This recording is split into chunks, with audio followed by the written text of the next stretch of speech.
Bang Samsul, Assalamualaikum. Ini akhirnya kita ketemu juga ya. Waalaikumsalam warahmatullahi wabarakatuh. Ya, Alhamdulillah Bang, udah bisa diterima di sini nih Bang.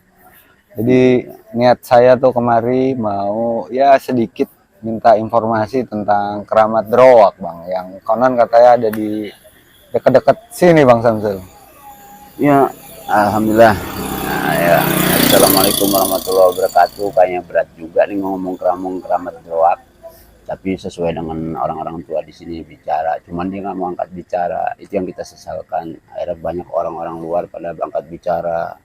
Sebenarnya orang sini yang patut bicara mengenai Keramat Drowak. Jadi sedikit cerita dari kakek, sedikit cerita dari orang tua yang di sini aneh korek. Kenapa pada nggak mau buka? Kenapa orang luar bisa maju, bisa membuka?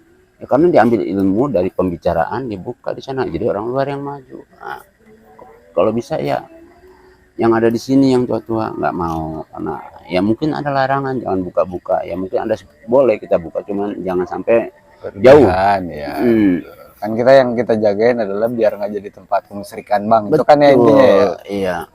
Kalau untuk wilayah Condet, istilahnya emang harum ya. Condet tuh artinya mau Condet Balai Kambang, Batu Ampat. Dulu kan Condet itu masih keradenan, bahkan Kambodong masih Condet kan. Dulu kakek Ana masih jadi mandor. Nah, ya artinya memang orang pribumi sini banyak yang pada tahu tentang pusara Condet, tentang Keramat Drowak gitu. Nah, Keramat Drowak itu sendiri sebetulnya apa sih Bang yang Abang tahu? Kalau dari cerita wasilah orang tua dulu, Keramat Drowak itu kan cuma simbol petilasan. Ya memang ada sebuah pohon yang dikeramatkan tetap ditanam atau ditancap di situ untuk simbol. Siapa yang nancepin Bang? Ya mungkin para leluhur kita dulu lah, yang mungkin tentang perjalanannya waktu ya, istilahnya penyebaran Islam dulu dari Kamujala, dari para Sunan wali-wali. Ada kemungkinan berarti Sunan Gunung Jati beliau ya Bang. Itu karena memang dari dulu tuh yang dibilang Keramat Drowak itu tempat musyawarah, bukan makam tapi makom. Makanya disebut adalah Keramat Drowak. Dulu kan di situ dibilang Balai Ngambang, ada Balai Ngambang di situ. Dibilang ada. Nah di Gua Monyet ini ada yang mengatakan juga orang tua dulu nih, oh di sini tempat kapal sandarnya perahu Sunan Gunung Jati. Bahkan di di Astana dulu Gang Astawana dulu. Itu juga di sebelah sananya juga itu kali muter jadi semacam mangkok. Oh, pusaran ya. Itu ada yang bilang di sana juga itu dulu emang nggak boleh buka. Itu tempat kapal sandarnya Sunan di situ. Nah itu kita masa iya kali Ciliwung bisa jadi para Sunan kapal sandar kaum Mujara di situ. Ya itu cerita orang tua dulu. Cuma dia nggak berani buka. Kenapa? Astawana istilahnya ada Keramat Drowaknya. Maka terjadi sampai orang-orang luar tahu terjadilah pesantren Tapak Sunan. Nah Tapak Sunan itu kenapa? Karena memang dari Cirebon, Banten ini semuanya pintunya di sini. Tempat musyawarahnya. Cirebon, Banten semua penyebaran Islam. Ya jadi Keramat Drowak itu sebagai makom ya, istilah petilasan. Ya mungkin memang kalau secara di luar akal logika atau secara ini memang masih ada ada penunggunya, ada semacam bau. Kalau orang yang indigo atau oh iya benar, oh baunya ini, oh ada ya penunggunya semacam kayak si belang lah apa.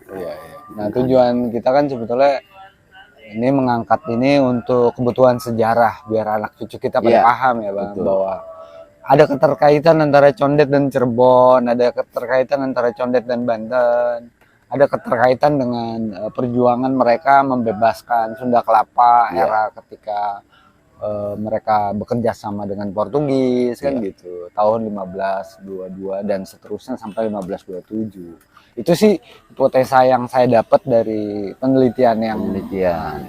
Nah, makanya catatan tentang Keramat Drowak ini saya kira akan menjadi sangat penting sebagai mata rantai yang terputus. Nah, kalau yang abang pernah alamin, bener nggak di situ ada semacam ciri khas khusus seperti misalnya adakah batu, adakah apa gitu yang bisa jadi simbol dan masih ada nggak sampai sekarang? Ya dulu tuh memang ciri khas dari dulu saya pernah belajar silat di situ ya, masih zaman muda saya ya. Nah, dengan Ki Beni saya pernah di situ, dengan yayasan juga ya, alang-alang dulu tahun 2000 saya di situ, masih belum banyak banget rumah lah. Penduduk luar belum banyak, masih pribumi.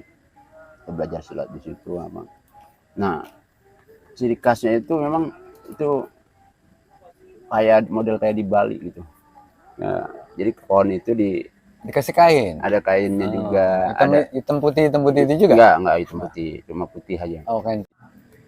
Oh, ciri khasnya ada dibungkus kain putih dulu tuh di pohon kayu itu. Iya. Terus saya lihat juga ya model banyak orang dari mana-mana dari luar itu semacam menaruh apa gitu, minta apa, sesaji lah gitu ya. Itu cuman orang sini takut salah gunain. Sebetulnya kan itu bukan makom, ya, cuma ini petilasan aja. Petilasan aja. Saya lihat juga ada banyak semacam kayak ya ancak apa gitu ya. Model itu tuh ada dupanya, ada model kayak stanggi gitu. Ya. Penghormatan sebetulnya sih mereka itu sebetulnya. Itu saya lihat dari mana-mana, orang sininya justru pada nggak tahu. Nah justru kalau orang sini mungkin dijagain kali Bang. Orang sini ngejaga, betul. Cuma orang dari luar nggak tahu itu entah dari mana taunya.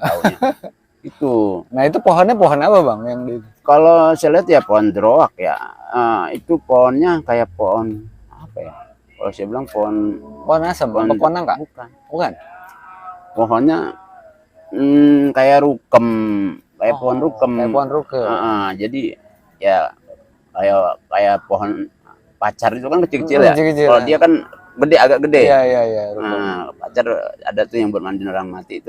Pacar dulu nenek saya nanam. Ini agak gede.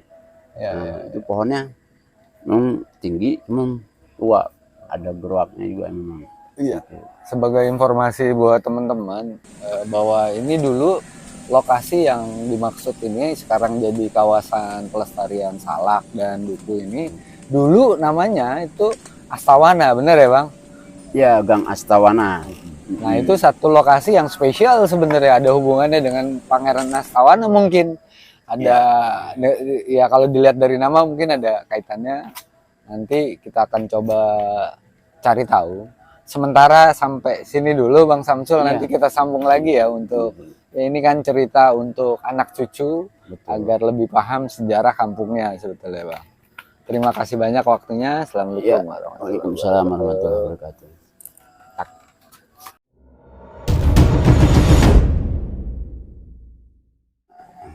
Ya untuk teman-teman khususnya anak-anak muda jangan sampai lupa dengan budaya-budaya yang tradisi orang tua kita dulu ya, terutama budaya leluhur ya.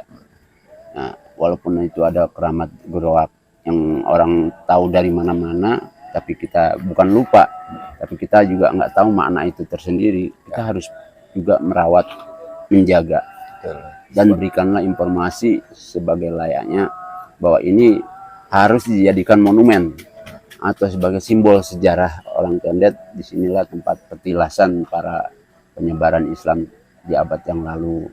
Jadi kita harus hargai. Kayak teman-teman semua, betul. Baik yang generasi mudanya juga supaya bisa lebih paham lah ya. Itu gitu, mengangkat juga, menjaga, mempertahankan itu aja. Oke Bang, terima kasih banyak Bang.